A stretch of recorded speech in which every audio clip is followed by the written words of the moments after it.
লক্ষ্মীপুরে একটি বিদেশি রিভলভার, 46 রাউন্ড গুলি ও 4টি খোসা সহ শহীদ ওরফে শিপন নামে এক সন্ত্রাসীকে গ্রেপ্তার করেছে সদর থানা পুলিশ। রোববার দিবাগত রাতে সদর উপজেলার 6 নম্বর বেঙ্গাখা ইউনিয়নের বাধাপুর এলাকায় অভিযান চালিয়ে তাকে গ্রেপ্তার করা হয়। গ্রেপ্তার শিপন ওই এলাকার আবুল কালামের ছেলে। লক্ষ্মীপুর সদর থানার officer in charge OC Wahid Parvez জানান, গোপন সংবাদের ভিত্তিতে পুলিশের একটি দল অভিযান চালিয়ে তাকে গ্রেপ্তার করে। এই সময় তার কাছ থেকে একটি বিদেশি রিভলভার, 46 রাউন্ড গুলি ও 4টি খোসা উদ্ধার করা হয়। তিনি আরও জানান, এই ঘটনায় তার বিরুদ্ধে আইনগত ব্যবস্থা গ্রহণ করে আদালতে পাঠানো হয়েছে। গত রাতে আমরা ভাঙ্গাঘা ইউনিয়ন এলাকায় একটা গোপন সংবাদের ভিত্তিতে অভিযান করি।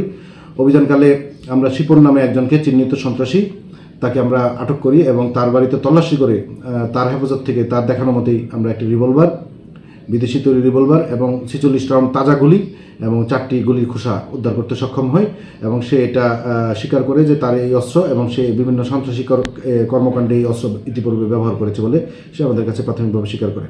এই ব্যাপারে তার বিরুদ্ধে আমরা পরবর্তী আইনগত ব্যবস্থা গ্রহণ করছি।